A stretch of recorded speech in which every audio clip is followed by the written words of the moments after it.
Well, good afternoon, everybody, and welcome to the Hawkeye Parent and Family webinar series. My name's Danielle Martinez, and I work in the Office of Academic Support and Retention, and I'll be your moderator for today's webinar.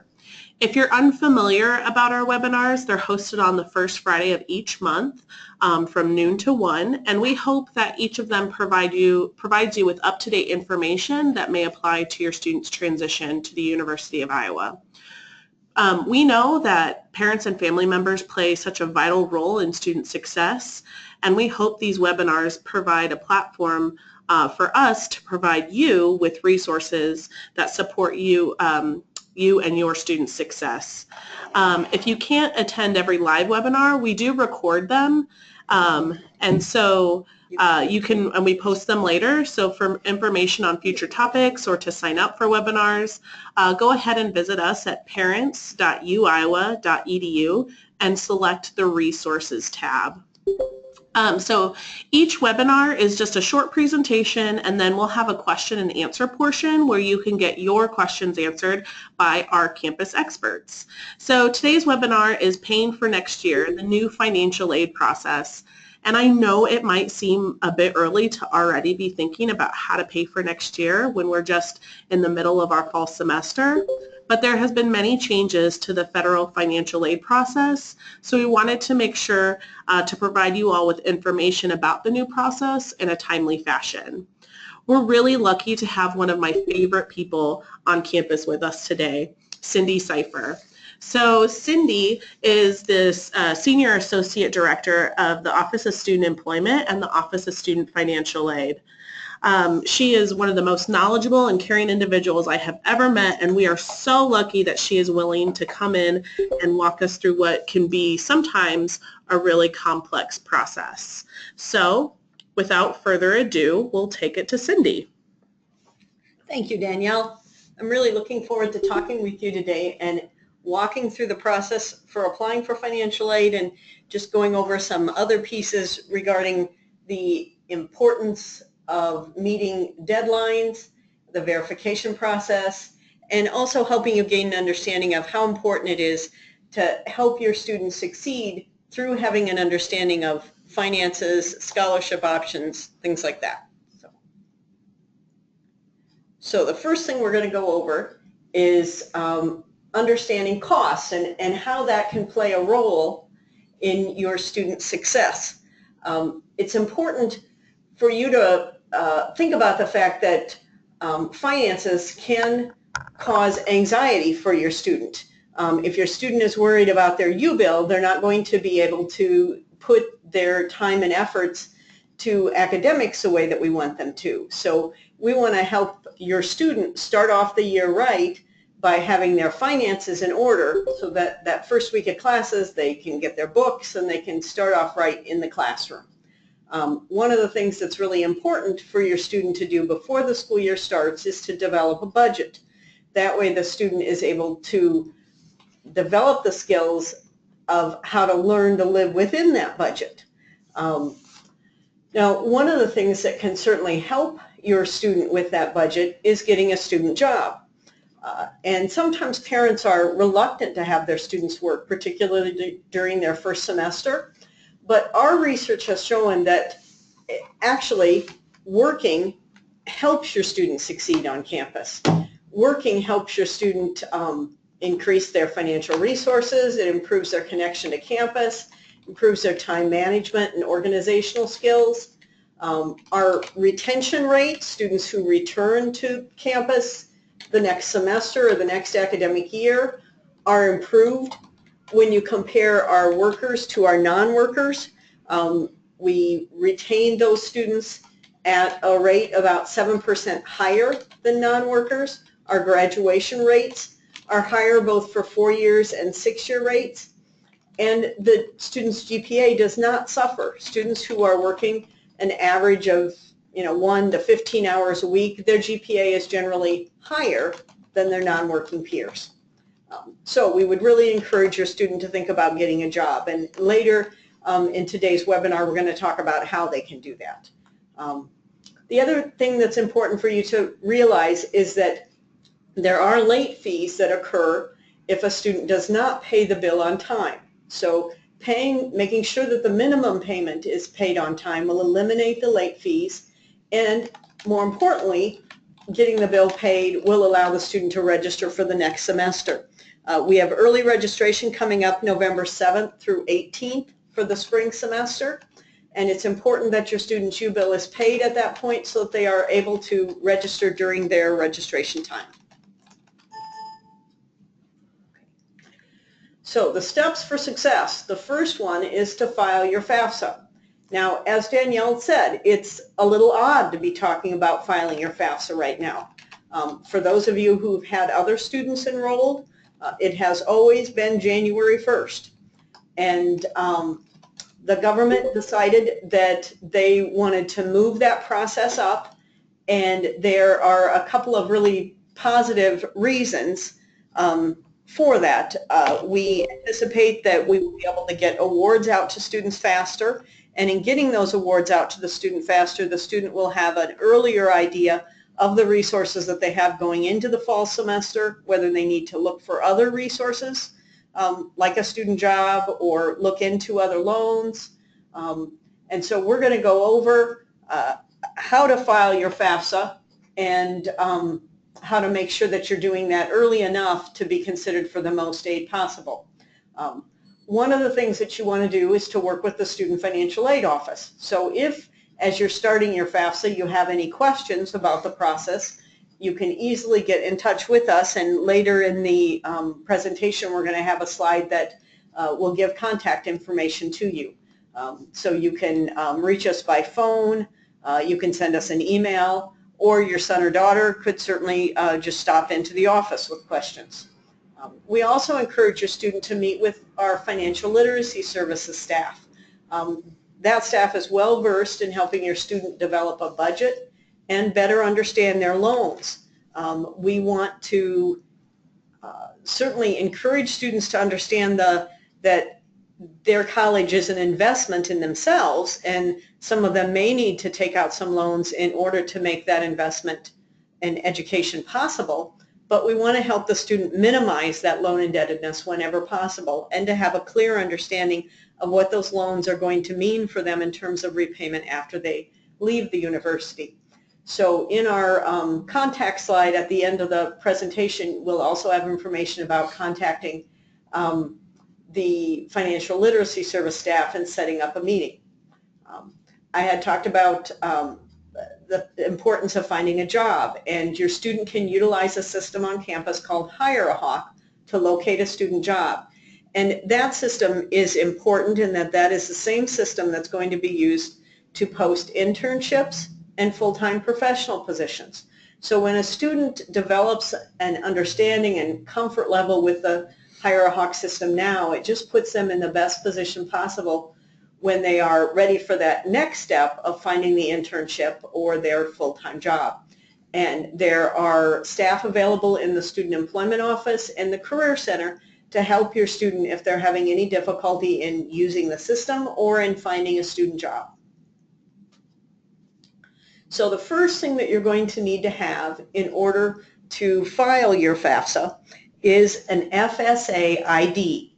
Now, for those of you who filed the FAFSA last year, you still have an FSA ID. Now, if you have not done that and you need to create one, I've given you the website address there where you can go both to file the FAFSA and to create the FSA ID. And if you've forgotten your password, you would be able to renew that password so that you can go in and use the FSA to electronically sign the FAFSA. So the first step is doing the FAFSA. I want you to know that the university has gotten over 3,500 FAFSA records already for next year. So we're ahead this first week in October from where we were the first week in January. So we're very pleased that through the Student Financial Aid Office, through public service announcements on the TV and the radio, the word has gotten out and families are aware that they can file the FAFSA now October 1st. And in the past, families would have filed it January 1st, Now you can file it October 1st, and our priority deadline for financial aid is going to be December 1st.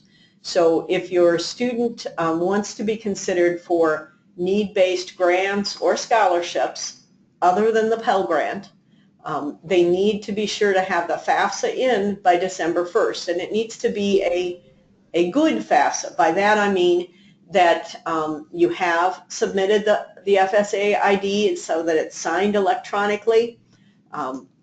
There are occasionally times where the family doesn't enter the FSA ID, and then in order to get that FAFSA to process, they have to print a signature page and send that in. That can be a very time-consuming process. So if for any reason you are not using the FSA ID, you need to immediately file the FAFSA and do the signature page, because it can take a long time for the federal processor to use that signature page to actually process the FAFSA data. Now the key here for how we are able to move that process up to October 1st is that we are going to be using what is called prior year income information. For us, for the 2017-18 year, that is going to mean using 2015 income, and we're basically using it again. You already used your 2015 income when you filed for the 2016-17 year that we are in right now. And now the government is going to say we're going to continue to use that income for one more year, and then always in the future years we'll be using prior year income. The positive thing there is that everybody's done filing taxes, so you know what that information is, and you are all encouraged, strongly encouraged, to use what's called the IRS retrieval tool. It's the data retrieval tool on the FAFSA, and that allows you to request that your income information be pulled in directly from the IRS, and that can be done for both the student and the parent. There's a real plus there, because then there's no chance for human error. You're pulling it in directly from the government, and so that takes away any chance for mistakes. The government has also told us that families who use the data retrieval tool will be less likely to be selected for federal verification. We're going to go into more detail on that federal verification process in a few minutes. But I want to go over some of the common errors that can occur when filing the FAFSA. The first one is just the failure to enter that student and parent FSA ID. That will stop the FAFSA from actually going through the process and having the government calculate what's called an expected family contribution. For us to actually be able to award financial aid, there has to be an expected family contribution. And if the student or parent fails to enter that FSA ID, you will get an email from the federal processor. You will also get an email from the Student Financial Aid Office. Now, we can only give you emails if we have your email address. So for students, we all have their UI email address. The issue sometimes is that students are not always watching their email addresses. So please encourage your son or daughter. We know that they get a lot of emails, but encourage them when they see an email from the Student Financial Aid Office to read that email. If the parent provides the federal government their email address on the FAFSA, then we're going to have that, and we're going to be able to communicate with you, and the government can communicate with you. So please just watch for those emails. The next common error that I have seen is the parent providing information for assets and income for both themselves, providing the same information for both themselves and the student. When the form asks about the student, they are really just asking about the student's income and assets. So if the student didn't work, their income is going to be zero. Their assets are going to be whatever they happen to be at the time of filing the FAFSA. Now, as I said, one of the positives about the data retrieval is that you wouldn't be able to use the same income for both of you because you're going to pull it in directly from the IRS. So that resolves that one. Another error is simply not responding in a timely manner to email requests.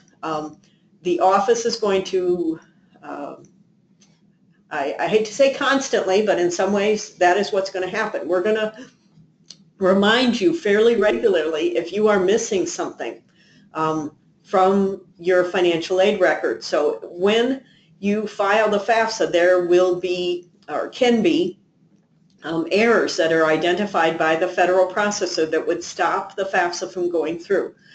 For instance, if a son or daughter is not, if the son, sorry, is not registered for the selective service, if the government does not get a match between what you list for Social Security number, name, date of birth with the Social Security Administration Office, that's going to come out as an error. So when you get these errors, you're going to get an email from us, and if you can just respond quickly to that email and fix the error, then we're not going to have an issue, and we're going to be able to move forward and get your son or daughter awarded. Sorry. Okay. Special circumstances. There are going to be some issues with the fact that we are going to be using 2015 data. There's been a lot of time since 2015, so there may be some changes in the family circumstances since 2015 that we need to respond to. But the only way we're going to be able to respond to those is if you let us know. So if since 2015, either in 2016 or once we get into the 2017 year, things could change. There could be a significant reduction in income. A parent could lose a job. A parent could get reassigned to a different job with a lower income. And we need to respond to that. You could have one-time income on your tax return that is income more in, it's not income in reality. You had a one-time income that rolled over to a different retirement program. You had one-time income that you had to use to pay off a loan. If you have one-time income and that income was totally used to pay off other debts or things like that, then we can make exceptions with that.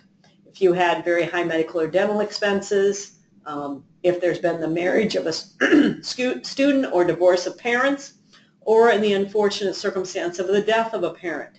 All of those things are going to considerably impact the family's ability to fund college education, and we want to help you with that. So you just need to be your best advocate and let the Student Financial Aid Office know what's happening in your case so that we can work with you on that. There's a couple of things that, although they may impact your ability to cover education, are not things that we can consider as a special circumstance. So I've listed those: high credit card debt and private educational costs for younger siblings. So if those are your issues, unfortunately we can't change what that expected family contribution is in those cases. I mentioned federal verification earlier. Last year we had about 20% of the FAFSA filers at the University of Iowa selected for federal verification. What that means is that the federal government in their process has determined that there is something that they feel we need to follow up further on in order to ensure that we have all the right information. The government is most concerned that the federal Pell Grant is going to the right people. So a high number of our federal Pell recipients are selected for verification. And actually, I'm just seeing an error on my slide because I just came back from a financial aid conference and the government is no longer going to be verifying child support paid. So that will not be an issue, nor would be the family support based on household size and low income. But we will be verifying income from the IRS. Now, if families use the data retrieval, there won't be a reason for that to have to be verified, and that's why the government was saying that the numbers that are selected will decrease when families use that data retrieval tool. So if you filed your FAFSA already and you neglected to use it, you could always go back in and correct that. Now, there are some instances where families can't use the data retrieval. If families are in a tax filing status of married filing separately, for instance, they're not going to be able to use the data retrieval tool. And there are a few others, but in the vast majority of cases, you can do that. For those that are selected for federal verification, there will be an additional document that the Office of Student Financial Aid will make available to you, through which you will verify the household size and the number in college. There are some times where students actually have to verify high school completion or come into the office to verify in person their identity. And we would notify the student and family in each of those cases where the student needs to do that. There is also a tool available to you so that you can check to see if the student does still have any documents that are remaining that are needed from us in order to either award financial aid or release financial aid. So one of the tools that we have available for you is through My UI. If you go out to My UI, and if you do not already have guest access, your son or daughter can get you set up with guest access. If you go out to My UI, one of the options is financial aid, and under financial aid there's an option for application and loan documents, and you can click on that and the system will tell you if you are missing anything and will tell you where you can click in order to log on to a form or log on to a website to complete that information. So now I want to go over a little bit about the awarding process. Once we have the FAFSA, which you can all start doing now, as I talked about, October 1st filing, December 1st priority deadline, we're going to start making our first awards the middle part of January. And when we start those awards, we're going to award in a sequence of scholarships and grants, and scholarships and grants are all going to be limited to 8 semesters. The exception with that is the federal Pell Grant. So that's important for you and your student to know in terms of academic planning, and for your student to work with their academic advisor to try to develop a plan by which they are able to graduate in 8 semesters. If that includes a summer, if that includes registering for additional classes during fall and spring to make sure that that happens, or if it's not going to happen, at least making sure that you're aware of the fact that your scholarships and grants will run out after 8 semesters so that you have a plan in place for how you're going to cover that last semester. So we're going to award grants and scholarships first, then work study, but that is based on the student's preference on the FAFSA. So on the FAFSA, the student will get an opportunity to indicate if they are interested in being awarded work study. And work study, just to give you a little bit of information, is a federally funded employment program. It provides a student with an opportunity to work and earn resources towards their education. And then the last thing we're going to award are the loans. First will be the student loans and then the parent loans. Once that award occurs, the student is going to receive an award notification. Now, for those of you listening in today who are the parents of students who are first-year students this fall, you would have all received an actual paper award letter in the mail for the first year. For the returning student, the student's information is all going to be available out on My UI, and the student and the parent are going to receive emails telling them when the award is done, and they can go out to My UI to view the award. So again, it's important that we have the parent email provided to us through the FAFSA, because if the parent doesn't provide the email address on the FAFSA, we won't have an email to contact you by. It's important for the returning student to look at the emails that come from the Office of Student Financial Aid so that you're prompted to go out and view the award. It's very important that a student and parent go out and view the award quickly, so that if there is anything that doesn't look accurate on that award, then the student and parent can contact the office. I've run into situations where the parent made errors on the FAFSA. Maybe they put an extra 0 on the end of the child support. Maybe they listed the assets incorrectly. They listed assets for the student that were really the parent. And if the student and parent had gone out and viewed the award letter right away and noticed that the parent contribution, family contribution, was much higher than it had been in the past, or that the student hadn't received a grant that they had in the past or whatever, and had contacted the office right away, then we might have had an opportunity to be able to fix that quickly and make the award look more similar to what it has looked in the past. Sometimes the students and parents don't actually go out and see the award and look at it carefully enough to see that there could be an error. And they don't contact the office until August when they're trying to figure out how to pay that first bill. And for the most part, at that point, it's going to be too late. So when we first started our awards, if the student and parent can see those issues and can contact us, then we're going to have a chance to get those things fixed. So we're going to start awarding the middle part of January, and once we make those first awards, for the most part, all of our scholarships and grants, other than the federal Pell Grant, are going to be gone. So students who want to put themselves in the best position for having resources other than loans to cover their education need to make sure that their FAFSA is ready to be awarded by mid-January. Pell Grants and loans are going to continue to be awarded throughout the year. So it doesn't mean that a student will not be awarded if they don't have their FAFSA ready for that first award mid-January. But what it does mean is that the only things that they will be considered for will be Pell Grants and loans. Even our work study was gone last year after we made our first awards. Scholarships. We have scholarships that are awarded through the admissions office and scholarships that are awarded through the financial aid office.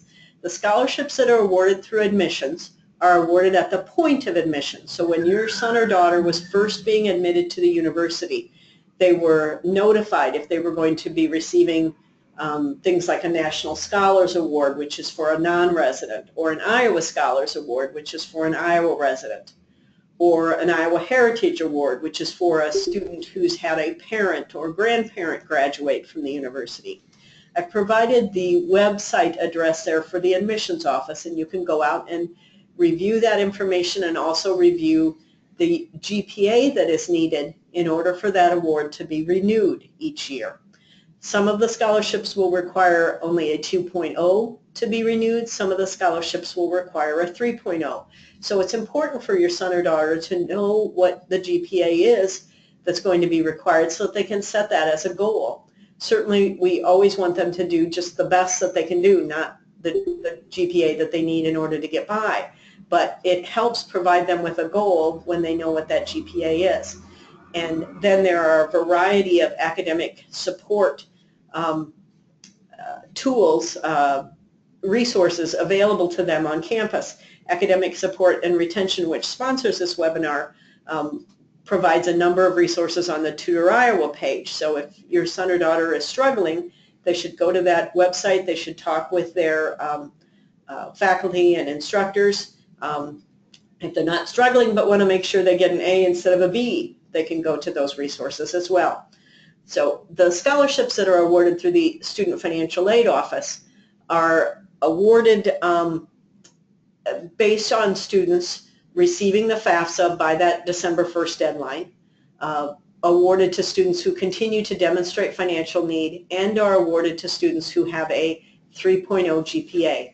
And students had to have received either the academic success for undergraduate students or an upper class tuition scholarship in order to be considered again for an award for the future year, or the academic success for transfer students. There are other scholarships that students can be considered for, and the students should be encouraged to do some research maybe Thanksgiving break when they're home, or certainly at the beginning of winter break when they're home. so that they can do that research before we hit any scholarship deadlines, and then they can make sure to apply for the scholarship before the deadline. So I've given you the website address for our Iowa Scholarship Portal and would encourage you and your student to go out and do some research there. Financial need, that's an important concept for you to understand, and that is what we use when we are awarding need-based financial aid. And I'm going to go over this later, but there are really different kinds of financial aid, and some of those will be awarded based on their financial need, some of those will not be.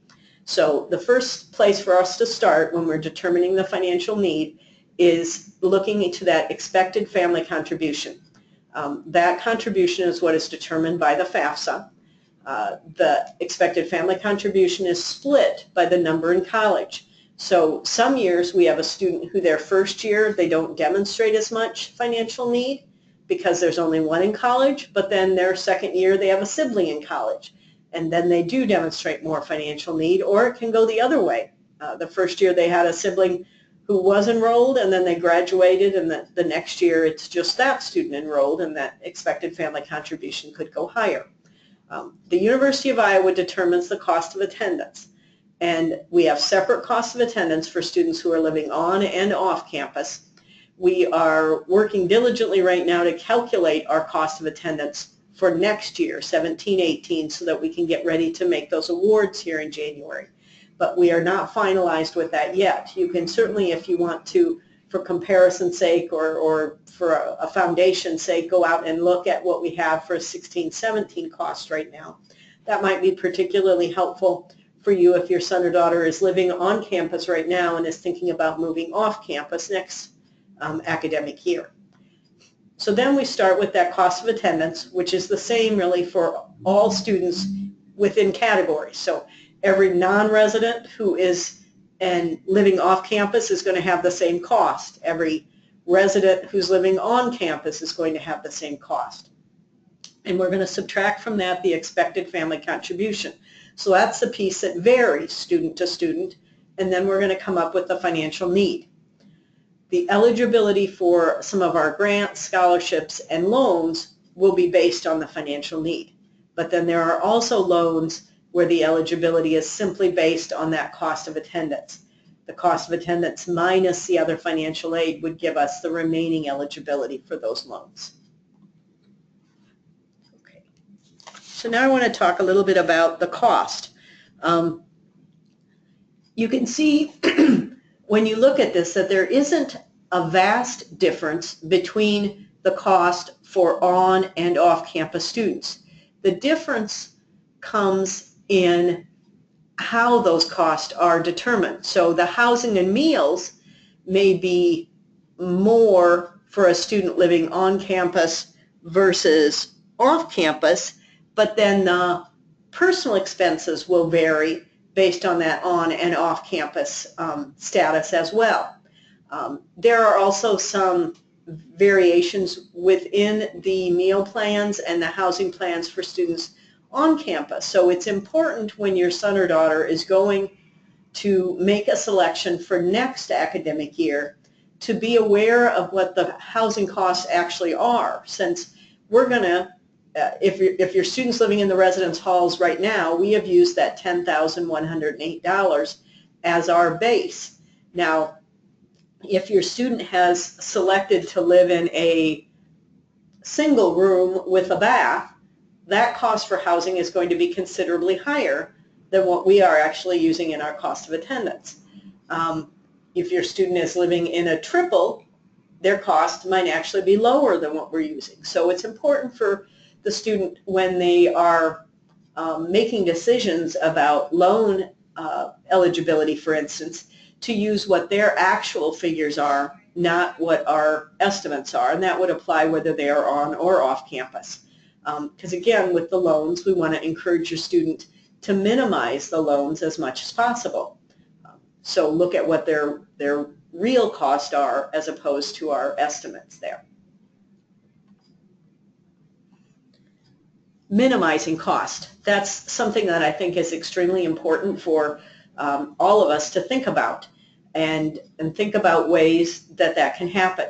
Now, the first thing that comes to mind for me, speaking as a parent who's had 2 students recently go through college, is books. Books can be quite expensive, particularly if you're buying all of your books new.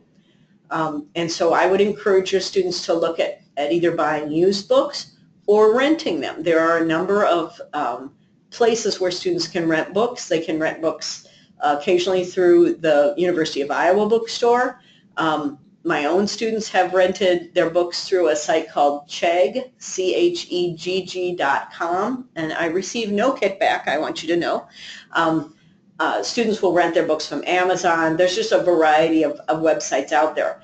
The important thing to know when you're doing that is to have the ISBN number, the identifier for that book and that edition, so that you're sure to get the right book when you're renting them. Personal and transportation costs are also a place where students can save some money. Your student may be a very frugal student and may not choose to spend a lot on personal expenses.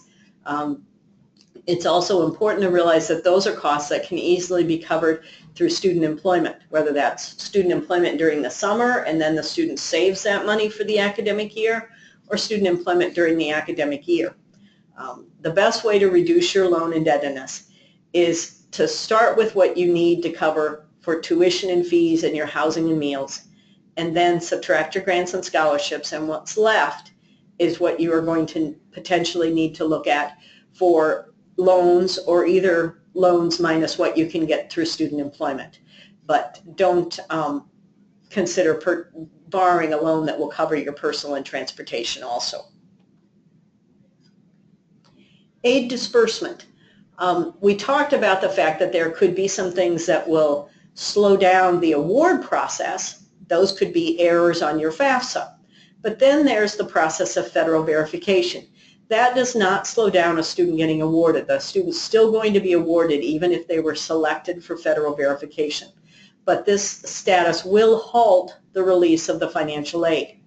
So I guess I would say don't worry so much about federal verification to start with. We can go ahead and get the student awarded, but then we want to quickly get the federal verification taken care of so that we're certain when August hits, and I know that right now that feels a long way off because we're just in October, but it will come faster than you can be ready for, just like it doesn't seem like we should be at midterm time already, but we are. And if you haven't talked to your son or daughter yet about midterms, I'd encourage you to do that because they're probably a little stressed. But the verification will halt the release, and so we encourage you to get that done, taking time to look at my UI to find out if you're missing anything yet so that we can get the aid released. If your student is living in the residence halls, we're going to hold out financial aid from their total financial aid to cover their tuition fees, their housing and meals. And then if there is anything left, we're going to refund that money to them. A student who lives off campus is going to only have enough financial aid held to cover their tuition. So most of their money is going to be released to them because they're going to need it to cover their rent and their utilities and things like that. Those are costs that are not going to be billed by the university. The student's going to have to manage those costs on their own. So that's a place where maybe considering meeting with the financial literacy services staff would be helpful so that the student can early on develop a budget for next year, because they're going to get a lump sum of money. And I know it's a big responsibility for your student, and it's a big expectation of us that that student is going to use that money wisely and budget it out for their whole semester to make sure that they meet all of their costs. It's important for the student to set up direct deposit on MyUI in order to get the refund as quickly as possible. Under the financial aided billing section, there is an option for bank information refund account, and that is where the student would enter their bank information. They do not need to enter bank information for a bank here in Iowa City. It can be their bank back home, and we will send the money to that bank directly. It is refunded within 2 days of the start of the semester then, as long as the student has registered for the right number of hours and they have money available after their tuition and fees or other contracted charges are covered. Okay. So we're now at our Need Assistance page, a page that's important because I want you to be able to go back to this and know how to get in touch with us. We are here to help serve your student. We're here to help relieve any stress that they have about how they're going to be able to get that bill paid so that they can return for second semester, both in order to register and to be able to move back into the residence halls. One of the things that we found is that email can be very important to students from a resource in that they may not have the time during the day or think about us during the day, but when they're up at midnight still studying, they can send us an email and we will get back to them the next day. With financial literacy services, I've provided the information for you so that you can let your son or daughter know how to set up an appointment with the staff there. For our financial aid counselors, they do not need to set up an appointment. They can just come in on walk-in. And we have counselors available on a walk-in basis from 8 o'clock until 4:30 Monday through Friday. So thank you for your patience. Thank you so much, Cindy, for all of that really great information. Excuse me, I'm catching a little bit of a cold. So now we'll move into the question and answer portion of our webinar. Please remember that we have lots of people attending, and so Cindy is unable to answer specifics about your student's experience or financial aid process, but can provide more information about how it might be helpful in guiding your student. So if you have a question, type it into the box on the side. I'll read the question out loud so all participants can hear, and then Cindy will answer your question. We might not be able to get to everybody's question today, and so for those of you who are on here and maybe didn't get their question answered, we'll follow up with you via email to make sure that we get that answered. So let's go to our first question, which is how does sort of work-study work? You mentioned that, and so it does it work like financial aid, or is it in addition to their bill, or how does that work for folks? That's a great question, because actually work-study can be really confusing, because for every student who is working, they think they're working and they're studying, so they must be work-study. But it's not really that case.